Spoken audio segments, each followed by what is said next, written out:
दरोगा भर्ती प्रक्रिया कुछ ही समय में प्रारंभ हो जाएगी। अगर देखा जाए तो फॉर्म्स आ चुके हैं। जैसे उत्तर प्रदेश पुलिस में दरोगा ऐसा पोस्ट है। दरोगा सोचना अलग है, दरोगा बनना अलग है। एक वर्दी पर लगा स्टार, दूसरा खाकी वर्दी, तीसरा बगल में लग रही पिस्टल, बुलेट। मोटिवेशन कौन है आपका? नमस्कार दोस्तों, मैं हूं जीत और आप देख रहे हैं लक्ष्य अकेडमी का एक नया प्लेटफॉर्म, जिस पर हम नई नई शख्सियतों को जोड़ेंगे और समाज को एक नई दिशा देने का कार्य करेंगे। हमारे काफी ऐसे युवा हैं जो आज के समय में सरकारी नौकरी के लिए लगातार प्रयास कर रहे हैं। आप सभी को जानकारी है इस बात की, एसआई भर्ती आ चुकी है और लगभग 4500 के आसपास ये भर्ती है। युवा लगातार मेहनत कर रहे हैं और आज मेहनत में सहयोग की भूमिका में लक्ष्य अकेडमी की तरफ से पोस्ट कार्ड को आयोजित किया गया है। समाज जोड़ेंगे बस्ती के एक बहुत ही तत्पर एसआई से, जो अपनी सेवाओं के लिए जाने जाते हैं। हमारे सामने बैठे हैं सर्वेश कुमार जी। बहुत बहुत स्वागत है सर हमारे चैनल पर आप।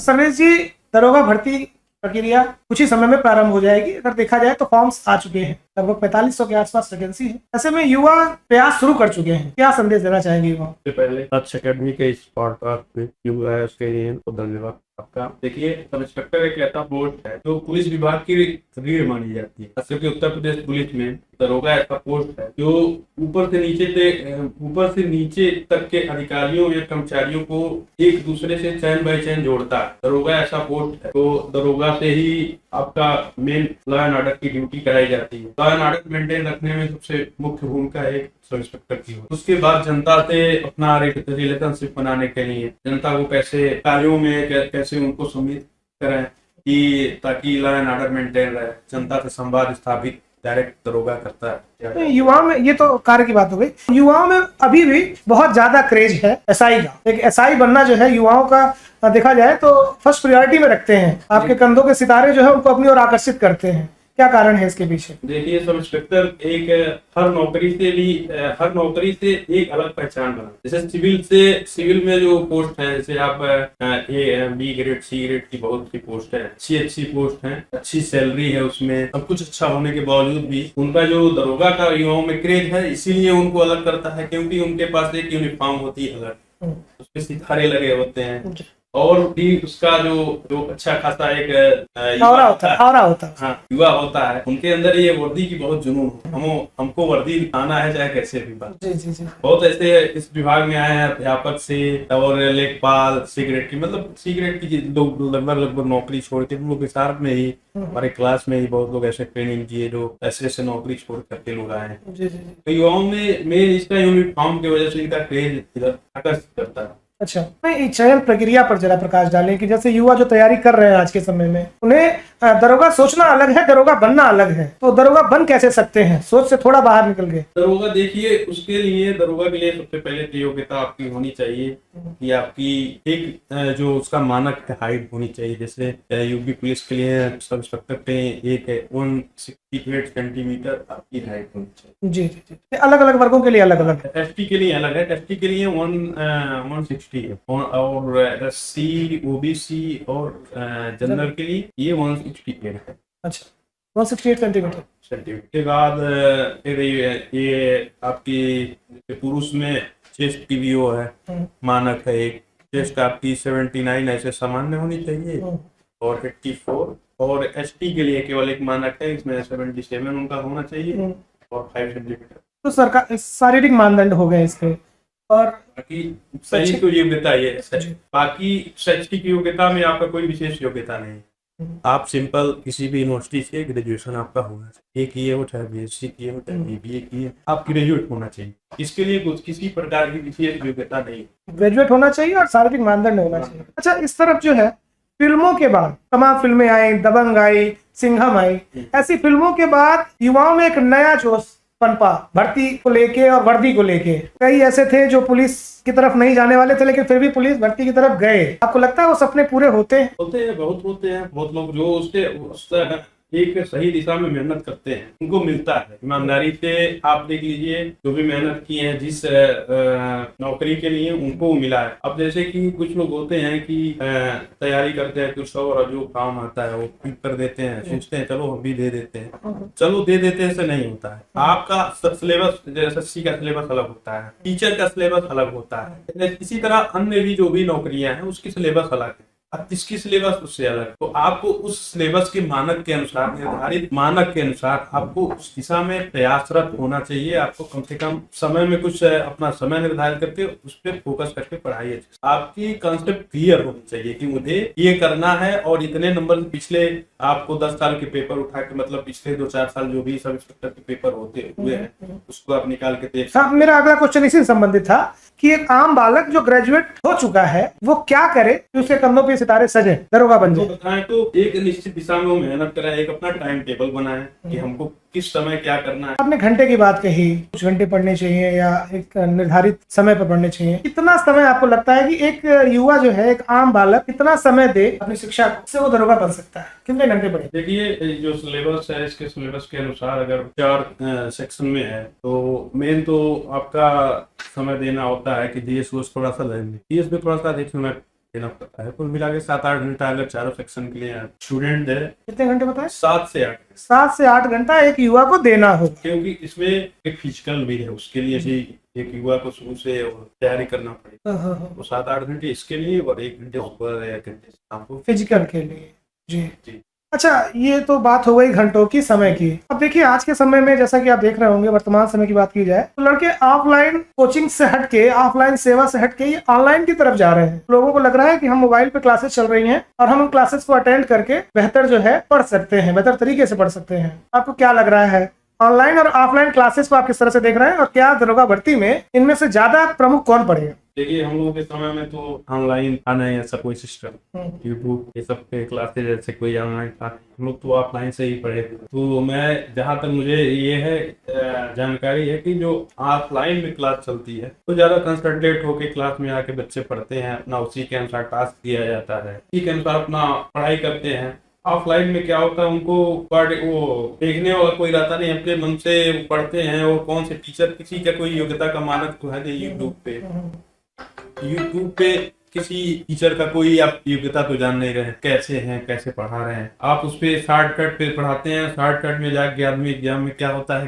फंस जाता है। अच्छा, तब तक आपको कंसेप्ट क्लियर नहीं होगा। और ऑफलाइन में क्या होता है, क्लास में आपको पूरा कंसेप्ट क्लियर कराया जाए। ये मैं प्रमुखता ऑफलाइन को ही दूंगा क्योंकि हमारे समय में ऑफलाइन ही ज्यादा नहीं। एक ऑफलाइन क्लासेस की एक अच्छाई मेरे ख्याल से ये भी है कि शिक्षक हमारे सामने होते हैं, हम कोई भी क्रॉस क्वेश्चन करते हैं तो डायरेक्ट उनके सामने कर सकते हैं। लेकिन आज के समय में जो है ऑनलाइन कोचिंग्स को ज्यादा महत्व दिया जा रहा है, लगता है कहीं ना कहीं दिक्कत है। देखिए दिक्कत हर से आता है, लेकिन मैं बताया कि मैं ऑफलाइन को ज्यादा महत्व देता हूँ। अच्छा, भर्ती प्रक्रिया जैसे स्टार्ट हो चुकी है, फॉर्म आ गए हैं, आपने बताया कि 7 से 8 घंटा पढ़े, 1 घंटा जो है फिजिकल को समय दे। अब क्या होता है कि शहरों में जो बच्चे होते हैं उनकी जो है स्टडी मटेरियल तो उनका ठीक है, सब कुछ वो अच्छा पढ़ते हैं, अच्छे संस्थान उनके पास होते हैं, लेकिन ऐसे प्लेग्राउंड वगैरह की बड़ी समस्या होती है जबकि फिजिकल आवश्यक है। तो शहर के बच्चे अक्सर करके फिजिकल में मात खाते हैं और गांव के बच्चे अक्सर करके रिटर्न में मात खाते हैं। इसको कैसा देखते हैं? देखिए जब जो तैयारी करते हैं स्टूडेंट, जो तैयारी करते हैं उसके अनुसार अपना, जैसे कि शहर में जो रहते हैं, शहर में भी कहीं ज्यादातर शहरों में अपना प्लेग्राउंड बन गया है आजकल के। छोटे शहरों में नगर पंचायत से लेकर के हर जगह पे स्टेडियम, छोटे मिनी स्टेडियम चाहे जैसे भी हो बन गया। नहीं है तो बहुत से स्टूडेंट ऐसे होते हैं जो बड़ा सा इंटर कॉलेज है या डिग्री कॉलेज, वहाँ कैंपस जो बड़ा रहता है उसको दे सकते अपना। बाकी गाँव के लड़के तो वहाँ कोई ऐसा सुविधा है नहीं, गाँव के लड़के तो अपना रोड पे चले जाते हैं, सुबह रोड खाली रहता है। भर्ती के पहले जो एक आम बालक की विचारधारा होती है, भर्ती होने के बाद विचारधारा में क्या परिवर्तन आता है? क्या कुछ सीखने को मिलता है या क्या कुछ नकारात्मक महसूस होता है कि यार ये गलती हो गई या सही किया हमने? देखिए भर्ती से पहले तो बहुत लोग मतलब पॉजिटिव, सबको पहले तो सबसे पहले पॉजिटिव की चीज के लिए, और पॉजिटिव होने के साथ साथ एक अपने अंदर ये भी होना चाहिए कि ज्यादा ओवर स्मार्ट नहीं, हम तो ये कर लिए हैं, हमसे तो हो जाएगा। कितना भी आप 100% कंसेप्ट आपका क्लियर है, फिर भी वहाँ 10% कराना चाहिए कि बाई चांस अगर ऐसा क्वेश्चन आ गया कि हमको फंसा दे। तो इसलिए मैं कहूंगा कि कोई भी ऐसे मतलब हर तरह से तैयार रहना चाहिए स्टूडेंट को कि मेरा कंसेप्ट क्लियर है और कहाँ से क्वेश्चन पूछेगा, मैं कैसे करूंगा, कैसे उसका जवाब दूंगा मैं, क्योंकि उसमें एक लिमिट टाइम होता है, लिमिट टाइम में सब कुछ आपको सॉल्व करना होता है। इसलिए मैं ये कहना चाहूंगा सभी विद्यार्थियों को कि आप अपना कंसेप्ट क्लियर करके कोई भी रहे, कोई भी सेक्शन में रहे, उसमें कॉन्सेप्ट आपका क्लियर होना चाहिए। जो भी आंसर दें तो सही ढंग से दें, बार बार उसको आंसर को चेंज ना करें। आपके विभाग में खासकर से देखने को मिलता है अन्य विभागों की अपेक्षा कि आपके उच्च अधिकारी भी आपके साथ लगे रहते हैं। ऐसे में क्या आपको लगता है कि क्या कहीं मतलब एक समर्थन, एक सहयोग या एक जो परिवार में होता है कि किसी न किसी के जिम्मेदार शख्स कोई आपके साथ जुड़ा हुआ है, इसको किस तरह से देखते हैं, क्या मदद मिलती है उनके द्वारा? देखिए, हर जिले में एक जिले का पुलिस अधीक्षक होते हैं, जिनको हम पुलिस कप्तान भी रहते हैं। ये जिले के मुखिया होते हैं। मुख्य रूप से इनके अंडर में ही सारे थाना अध्यक्ष होते हैं। थाना अध्यक्ष के अंडर में सब इंस्पेक्टर होते हैं और उनके मतलब निर्देशन में जो भी उच्च अधिकारी एक IBS जो भी आदेश निर्देश करते हैं, उनको चैनल बाय चैनल हम लोग उनके आदेशानुसार हम लोग काम करते हैं, उनके साथ भी रहकर काम करते हैं। जो जैसा काम करने लायक रहता है उनको ऐसा टास्क दिया जाता है। जैसे कई हमारे विभाग में कई सेल हैं, कई विभाग हैं। थाने के अलावा भी आपको स्वाट है, सोजी है काम करने के लिए।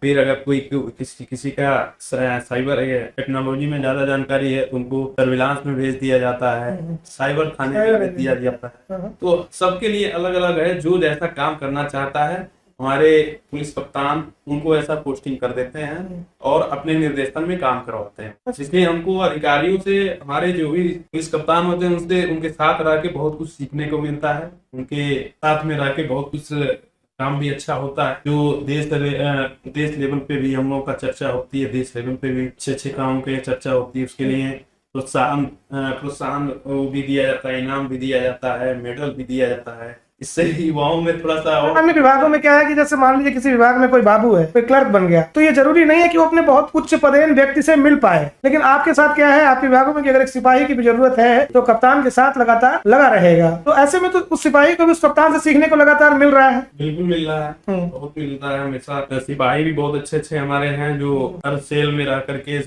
टीम में रह करके और बहुत अच्छे उनके हमारे विभाग में एक मुखबिर होते हैं। टाइम पे जिनका अच्छा पकड़ होता है, उनसे सिपाही हैं सब क्राइम अच्छा पकड़ है, उनको ऐसे जगह पे स्थापित किया जाता है कि अपने माध्यम से क्राइम का अनावरण करते हैं, जिनको प्रदेश लेवल पे जिनको पुरस्कृत किया जाता है। अच्छा, एक बस्ती पुलिस से संबंधित आपसे प्रश्न पूछूंगा कि जैसे कोई अपराध होता है, कुछ दिन के बाद जो है उसका खुलासा हो जाता है, इस दौरान एक दरोगा की जिंदगी में क्या उथल पुथल?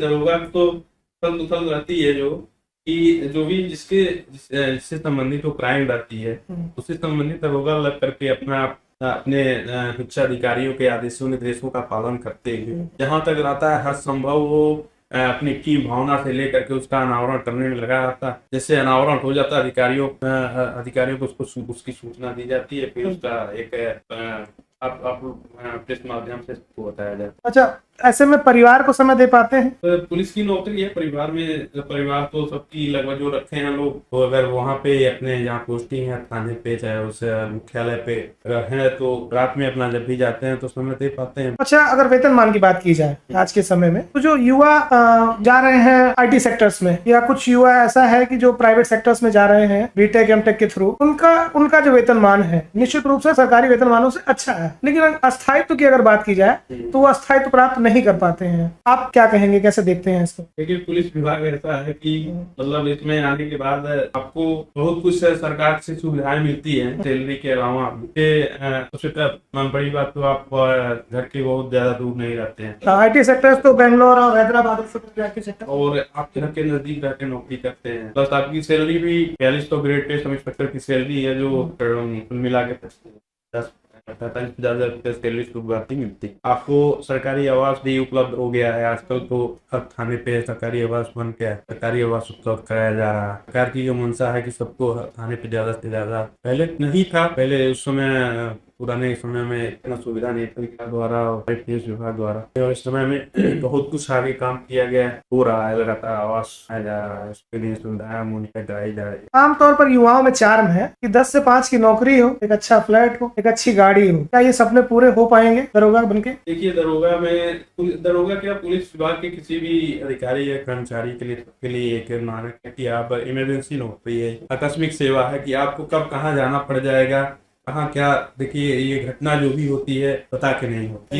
ये नहीं देखती है कि रात में हम नहीं होंगे चाहे सुबह में, कभी भी हो जाती है। तो आपको जहाँ भी रहेंगे वो 24 घंटे के अंदर आपको उसको आपको उच्च अधिकारियों को देते हुए आपको उसका निवारण करना पड़ता है। ऐसे युवा जिनको 10 से 5 की ड्यूटी चाहिए वो क्या पुलिस में आए या ना है? ये 10 से 5 नौकरी वाले तो में भी है, ऐसी बात नहीं है। कुछ लोग हैं ऐसे कि जैसे सेल वगैरह है, ऑफिशियल जॉब है। ऑफिशियल जॉब इसमें है। तो लेकिन ये है कि उसमें ये नहीं है कि आपका निश्चित नहीं है कि आप वहीं रहेंगे। ऐसे लोग जिसको नहीं जो फील्ड में जॉब करना चाहते हो अपना सेल में करा के अपना नौकरी। आपसे आपके व्यक्तिगत जीवन को खंगाला जाए, जीवन को जैसे युवाओं में क्रेज है दरोगा भर्ती का, आपके जीवन में भी ऐसा था? देखिए एक जब जिसमें भी मैं भर्ती हुआ हूँ तो एक जाहिर सी बात है मेरे अंदर भी क्रेज रहा होगा, कहीं न कहीं वो मेरे कहीं न कहीं इच्छा दिली इच्छा रही होगी कि मैं भी एक सब इंस्पेक्टर बनूं। शिक्षा कहाँ से आती? लेकिन मेरी शिक्षा, मैं जनपद महाराजगंज का रहने वाला हूँ। मेरी शिक्षा जूनियर हाई स्कूल से 5 तक जूनियर हाई स्कूल में हुई है। प्राइवेट या सरकारी? प्राइवेट।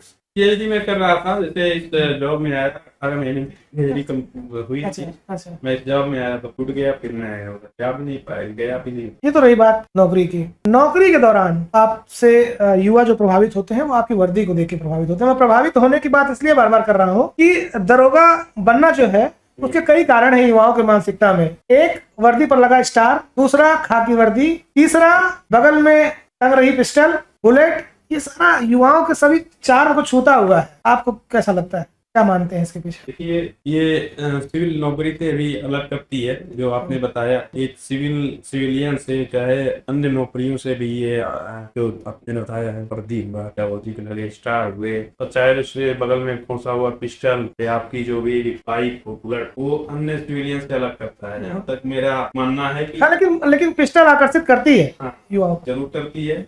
लेकिन हम लोगों के ऐसा प्रयास है कि हम लोगों का चाहे हमारे पुलिस विभाग का ऐसा प्रयास है कि ऐसा काम करें, हम लोग लोगों को उत्साहित करें कि इस पिस्टल की जरूरत ही न पड़े। समाज में इसकी भूमिका नरड़ के बराबर। समाज को ऐसा हम बनाएं, समाज को ऐसा हम शिक्षा दें, समाज को ऐसा हम प्रेरित करें, समाज के लोगों के अंदर ऐसी हम नैतिकता दें, इस पिस्टल की समाज को जरूरत ही न पड़े। बहुत अच्छी बात कही। तो हमारी पुलिस विभाग लगातार इस कार्य की प्रयासरत कि समाज को ऐसी जरूरत ना पड़े समाज। सही है, क्योंकि पिस्टल जो है बच्चों को आकर्षित करती है अपनी। दरोगा भर्ती में इस समय सबसे उपयोगी पुस्तक आप इसको मानते हैं? किन पुस्तकों का साथ लेकर छात्र जो है वो दरोगा बन सकता है? देखिए हम लोग इस समय में तो पूर्वावलोकन जीएस के लिए पढ़े थे, तो 10 साल का उसमें 10 साल का बैक पेपर था। तो हम लोग पढ़े थे, ताकि मैथ्स के लिए टेक्स्ट बुक में की वर्तमान की टेक्स्ट बुक और लोग कुछ कोचिंग वगैरह के नोट्स लोग लेकर के तो अपने पढ़े थे।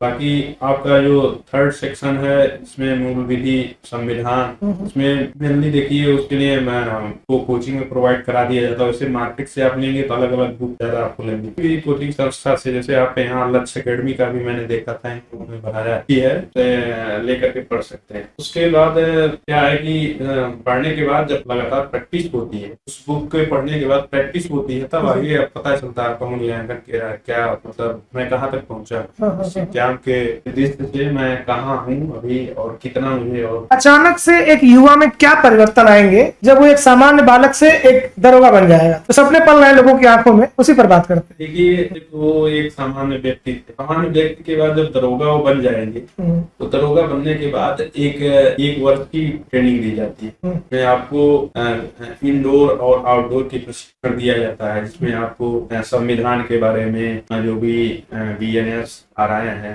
बीएनएस के बारे में, पुलिस रेगुलेशन एक्ट के बारे में, सबके बारे में पढ़ाया जाता है। समाज के बारे में बताया जाता है कि भाई आप पहले सामान्य व्यक्ति थे, अब संविधान के रखवाले आप हो गए, एक तरह से कहिए तो संविधान के मानने और जो भी उसके मानक उसके अनुरूप आप काम करेंगे। तो इसलिए पहले से और अब के में अंतर ये हो जाता है कि आप कहीं भी कोई भी ऐसे खुले में काम नहीं कर सकते, जैसे कहीं भी चौराहे पे खड़े होके चाहे कहीं भी आप खड़े होकर कुछ भी कर लेते थे। अब वो काम आप नहीं कर पाएंगे। एक संवैधानिक जो है रवैया आपका होना चाहिए, निर्वहन करते हुए आप काम कोई भी करेंगे। ये आवश्यक बात है। युवा जरूर सुने, जो सपने आपकी आंखों में है कि हम बुलेट से जो है उड़ेंगे और वर्दी जो है चमचमाएगी, निश्चित रूप से वो वर्दी आपसे आपकी कीमत लेगी। इस बात को आपको समझ के दरोगा भर्ती में शामिल होना है। हालांकि इसको सकारात्मक लेंगे तो निश्चित रूप से इसमें अच्छी चीजें भी आपको साफ होंगी। अब आपकी व्यक्तिगत चर्चा आप पर हो जाए, आपको कोई पुस्तक ऐसी पसंद हो? मुंशी प्रेमचंद का उपन्यास बहुत अच्छा लगा, मुझे लगता है सबको एक बार पढ़ना चाहिए, उसको समझना चाहिए। बहुत अच्छी उपन्यास। बाकी साहित्य में बहुत सी बुकें अच्छी लगी पढ़ने में। मैं अभी आचार्य रामचंद्र की तरफ पे बैठा हूँ, इसलिए मुझे उनकी एक निबंध संग्रह है चिंतामणि,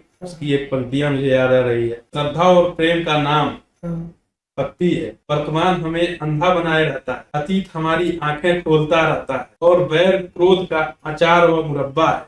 अच्छा इस माध्यम से मैं युवाओं को अपनी बातें बता रहा हूँ कि साहित्य वो चीज है, साहित्य सबको जो भी पढ़ते हैं लोग साहित्य को भी पढ़ना चाहिए अपने पैरेलल पे जब समय रहे। मोटिवेशन कौन है आपका? मोटिवेशन देखिए, सबसे पहले तो मेरे पिताजी हैं। ये तो पारिवारिक मोटिवेशन हो गया। आज आप समाज में हैं, एक दरोगा की भूमिका निभा रहे हैं और एक सशक्त जो है भूमिका आप निभा रहे हैं, मानना है। तो इस समय आप अपना रोल मॉडल किसको मानते हैं और किसकी तरह बनने का प्रयास है? या रोल मॉडल मुझे तो मैं सोचता हूँ कि मेरे जो कप्तान साहब हैं मैं उनकी तरह बनना चाहता हूँ। कप्तान साहब क्या अच्छा लगती है उनके अंदर? कप्तान साहब की वो जो हर चीज उनकी अच्छी लगती है, उनकी कार्यशैली, उनका जो भी आदेश निर्देश होता है, जो भी उनकी कार्य होती हैं वो सब अच्छी लगती है। संग्राम करने का तरीका अच्छा लगता है। परिवार को टाइम दे पाते हैं? देखिए सभी परिवारों में अक्सर ऐसा होता है कि बीवियों को हमेशा शिकायत रहती है पतियों से, इस समय नहीं दे पाते। तो हम लोग तो आम व्यक्ति हैं, हमारी बीवियों को भी समस्या रहती है, लेकिन क्या आपके साथ या पुलिस महकमे के साथ भी ये समस्याएं हैं? देखिए पुलिस विभाग में तो इमरजेंसी नौकरी है, अगर इमरजेंसी कोई बेसिकली बहुत ज्यादा इमरजेंसी नहीं तो समय ही समय रहता है। बाकी परिवार में समय जब इमरजेंसी कोई ऐसी रहती है, कोई ऐसा मान लीजिए फेस्टिवल चलता करता है तो थोड़ा सा परिवार से दूरी उस समय कम बन जाती है। औरतों को अपेक्षाएं होती हैं अक्सर करके कि हाँ जब चाहे तब मूवी देख लें, जब चाहे मार्केट चले जाएं। संभव हो पाता है इस नौकरी में? तो ये अपने जहाँ पोस्टेड रहता है आदमी नहीं जा पाता है। बाकी सिविल ड्रेस में आप जा सकते हैं, यूनिफॉर्म में तो आप ड्यूटी पीरियड में रहते हुए आप नहीं जा सकते, लेकर के आप अपने वहाँ जब जाते हैं तो जाते। युवाओं में एक क्रेज ये भी है कि धौंस दे देंगे जिसको चाहेंगे, और जो है दरोगा का एक जो ऑरा है वो किसी पर भी दिखाया जा सकता है। क्या ये ऐसा हो सकता है? नहीं, ऐसा नहीं है। अपने नियम कानून के तहत अंदर देखिए धौंस उनको ही दिखाया जाता है जो उस प्रवृत्ति के लोग होते हैं, हिंदे मवाली होते हैं, जो ऐसे टाइप के लोग, लुच्चा टाइप के लोग होते हैं, उन्हीं को आदमी डरा के धमका के कि ये यहाँ से हट जाए, यहाँ से ऐसे अपराध न करें जिससे समाज में तरह का माहौल बने। उनको धमकाया डराया धमकाया जाता है कि वहाँ से हट जाए, समाज में तरह का माहौल। कोई स्थिति नहीं है, सामान्य हम लोग भी एक सामान्य आदमी है, सामान्य तरीके से हम लोग बातें हैं। तो ये तो सर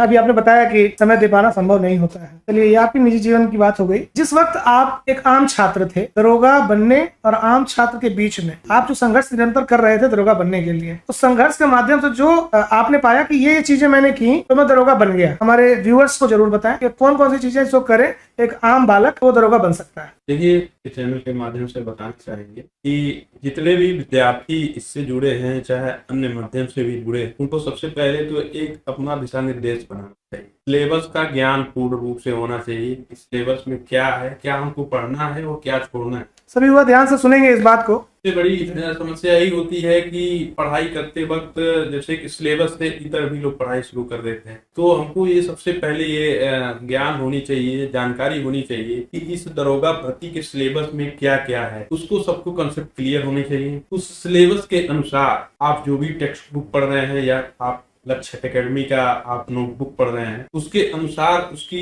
एक वो बनाइए, टाइम टेबल बनाइए, बुक किस सेक्शन में कितना समय देना है। और सबसे पहले इसमें कुछ बच्चे ऐसे होते हैं, मान लीजिए किसी का जीएस अच्छा है, मैथ अच्छा नहीं है, तो उनको मैथ जीएस पे कम फोकस करके मैथ पे ज्यादा फोकस करना चाहिए। किसी का जीएस खराब है और मैथ अच्छा है, उनको उस पर अच्छा समय देना चाहिए। तो इस तरह से सबके लिए अपना टाइम निर्धारित करना चाहिए और सही दिशा निर्देश में उसकी पढ़ाई करनी चाहिए। क्योंकि जब तक कंसेप्ट क्लियर नहीं होगा तब तक आप एग्जाम में कंफ्यूज रहेंगे कि ये भी सही है। कुछ ऐसे क्वेश्चन होते हैं कि वो कितना भी पढ़े रहिए कि आदमी 4 ऑप्शन में 2 ऑप्शन तो ऐसा लगता है कि भी हो सकता है भी। तो आप वहाँ कंसेप्ट क्लियर रहेगा तो आपके सामने ये परिस्थिति नहीं पैदा हो। दूसरी बात, आप किसी टीचर से, किसी संस्था से अगर लगातार जुड़े हैं तो टीचर या संस्था वो आपको हर महीने, हर सप्ताह गाइड कर रही है, आपको गाइड करती है, टेस्ट क्रीज कराती है, उसके माध्यम से आपका मूल्यांकन का पता चलता है। मूल्यांकन होता है, पता चलता है कि आप मान लीजिए 100 बच्चे हैं, 150 बच्चे हैं, 200 बच्चे हैं, उनमें आपकी रैंक पता चलती है।